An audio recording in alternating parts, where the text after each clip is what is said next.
Hi everyone, welcome back to my channel. My name is Atia and today we're going to do a tag.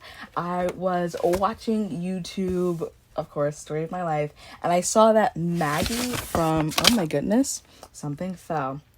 Let me pull it up. Maggie from Maggie's Bookshelf. She recently did the Reader Problems book tag, and it's originally someone else's tag, but I will link both her video and the original tag down below. And I figured this is nice. I did my new booktuber tag or whatever like a very long while ago when I was, actually new to booktube, and so I figured this is a nice tag to kind of just, get to know me, but in a different way. There's 11 questions and I'll just be going through and answering them. I have them here on my iPad. All right, so the first question is, you have 20,000 books on your TBR. Feels like it. How in the world do you decide what to read next? Okay, so I don't know. I make like monthly possibility piles because TBRs get thrown out the window. But I definitely have, a rotating selection of books that I'm interested in. I can read anywhere between 1 to, I want to say, 4 books at a time. Usually I'm reading 3 physically and then listening to 1 on audiobook. And then on my desk, I have a stack of books that are like, I want to get to these soon. And that's kind of how I pick them. I try, when I'm reading more than 1, I try and keep them different genres. So usually I'm reading like 1 sci-fi or fantasy, 1, contemporary, or 1 romance, and then another one's kind of like a freebie, like a historical fiction, or a different kind of contemporary. Maybe one's adult contemporary, maybe one's young adult contemporary. And then my audiobook is just whatever comes in on Libby. So yeah, I very much am a mood reader, and it took several failed TBRs for me to realize that. Question number 2. You're halfway through a book and you're just not loving it. Do you quit or are you committed? I used to be the girl who was super committed. If I started a book, I could be 30 pages in and I'd be like, no, I'm going to finish this. And what I realized is that it led to major reading slumps because I just would not want to pick up those books. And so I made a commitment to myself, I think at the beginning of this year or late last year, where I was like, you're going to take the power of the DNF, the do not read or did not finish. That's what it is. Yeah, did not finish. And I've been DNFing books this year and it feels so good. And I used to have such like anxiety about DNFing books because for me, if I DNF a book because I'm not enjoying it, I'm going to unhaul it. And I just couldn't get my mind around that, like letting a book go, but it's completely fine. And I've noticed is that I'll DNF a book and then 4 days later remember that I DNF'd it, or like check my reading stats for the month because I record books that I DNF, and I'm like, oh, I did DNF that book and I don't miss it. So it's been a great experience DNFing books. Number 3, the end of the year is coming and you're so close but so far away on your Goodreads reading challenge. Do you try and catch up, and how? Not to brag, but this is just like not a problem that I have. I think I set pretty reasonable Goodreads challenges for myself. This year the year's not over, we're just in June. This year's Goodreads goal is 120 books. I've read 76. So according to Goodreads, I'm 63% of the way through. Last year's reading goal was 100 books, and I read way above that. So yeah, I don't know how to answer this. I guess I would try and catch up. Yes? I'm recording a video. Oh. All right, so question number 4. The covers of a series you love do not match. How do you cope? I don't cope. And this has actually happened to me. So I started the An Ember in the Ashes series whenever that first book came out, and it had a different cover. If I can find it, I'll put it someplace on the screen. It had a cover, right? And then I read it. I was like, I'm gonna continue on with the series. And I bought the next book, which is called A Torch Against the Night, and it had a different cover, right? So they, like, somewhere in production just re-released, okay? So then I read A Torch Against the Night. I was like, cool, I'm going to continue on with the series. I got to Reaper at the Gates. And they have the same type of cover, A Torch Against the Night, A Reaper at the Gates. And my cover or my edition of An Ember in the Ashes did not.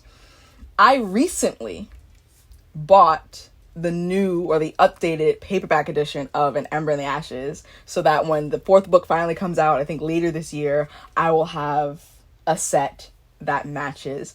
I don't do mismatch sets. I can't do it. I cannot do it. Does that make me vain? Maybe. Do I care? No. I don't cope. I just make sure they all match. Number 5.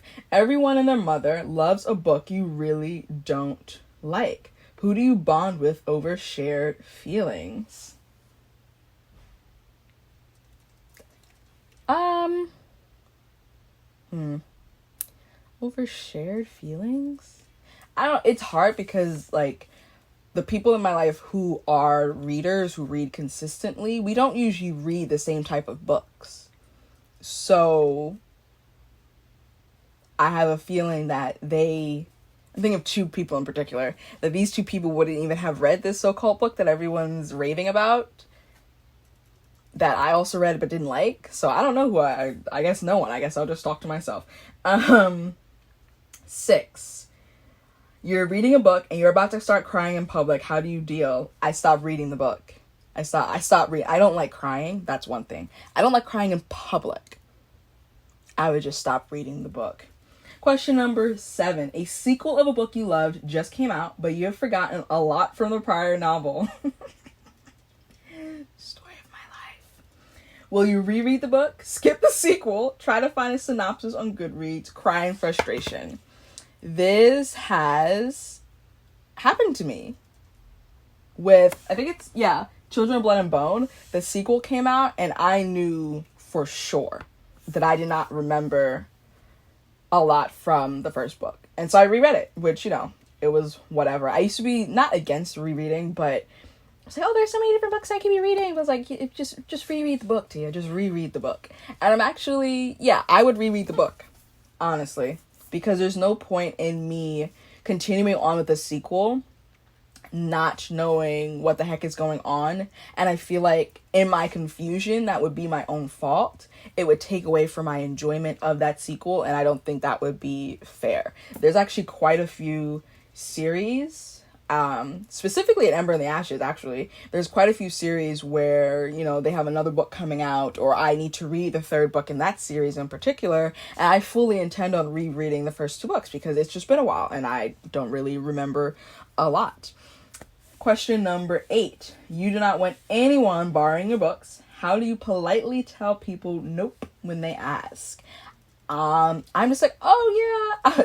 I used to do a thing where I'd be like, oh yeah, I'll totally get it to you, and then I would never bring it up again, right? But now I'm just like, oh, I don't lend out my books. That is just, you have to be like a dear friend of mine, like I trust you with my life for me to lend you a book. And I also have to know that, like, I'll definitely see you again, so I'll get the book again. But if you're not like one of my best friends, I'm not lending you a book. Hopefully not to even ask me for a book. So there's that. Number 9, reading ADD. You've picked up and put down 5 books in the last month. How do you get over the reading slump? Audiobooks help me. I find that I can do them when I'm just doing other tasks. So I wash the dishes. So I know that on most nights, I'm going to listen to something of an audiobook because the dishes gotta get washed, and so I listen to them that way, or if I'm doing laundry, or if I'm going for a walk, or I'm cleaning my room. But also, I just have a go-to genre for reading slumps. I love contemporary romances. I find them just so delightful. They're usually quick to read if they're well written, and if they're well written and they're usually by an author that I love, then I just want to know what happens next. I'm not gonna pick up a fantasy if I'm in a reading slump. That's just the truth. No shade, no tea. That's one of my favorite genres, but there's a lot that goes into building the world of a fantasy. And for me, I need to be dropped into a contemporary romance where I know all the rules of the world because I live in the world. And it's just a sweet love story. All right, question number 10. There are so many new books coming out that you're dying to read. How many do you actually buy? A lot? I don't know how to answer that. I buy a lot. Last year I went kind of crazy. I was just buying books in May. I don't even want to discuss how many books I bought in May of 2019 because there were so many new releases. But what I've found is I've put together a most anticipated list, and so I usually kind of know when books on that list are coming out. But I can't really give you a number of how many books I buy because it's none of your business. Question number 11. After you've bought the new books you can't wait to get to, how long do they sit on your shelf before you get to them? Rude. Why you're in my business? I don't know. It depends. I've gotten slightly better at picking up books that I buy, but at the same time, I don't want to read all new releases and not read any of my backlist because then the backlist stays a backlist. And so it depends. I used to kind of, I'll put this someplace, freak out when I didn't read a book I bought immediately and I'm like, oh my God. But I do unhaul books quite frequently. So if it's been sitting on my shelf for a long time and I'm no longer interested in it, then I'm going to unhaul it. But if I read the synopsis or if I can pick up a book and be like, I know exactly what you're about and I will get to you one day, then it'll sit there. And that's okay. I'm not going to freak out about not getting to something right away. That is the end of the tag. If you like this video, make sure to give it a big thumbs up. Comment down below if you're 50% of the way through a book and you're not enjoying it. Do you quit or do you stay committed? If you haven't already, please subscribe and join our ever-growing family. Make sure you hit the notification bell so you're notified every time I put out a new video. You can find me on Twitter at Books with Atia and Instagram at bookingitwithatia. You can also check out my blog, bookingitwithatia.wordpress.com. I'm also on Goodreads, www.goodreads.com/bookingitwithatia. And I will see you in another video, which will be coming soon. Bye. I ain't living for the moment. I see what's mine and I want it. Hungry like a Pac-Man. With Bruce Wayne and Batman. I'm Naruto with a Hanzo. Got a sharp mind like I'm Einstein. Plus I'm copywriting, so it's all mine. Check it for me, I'm in the sky.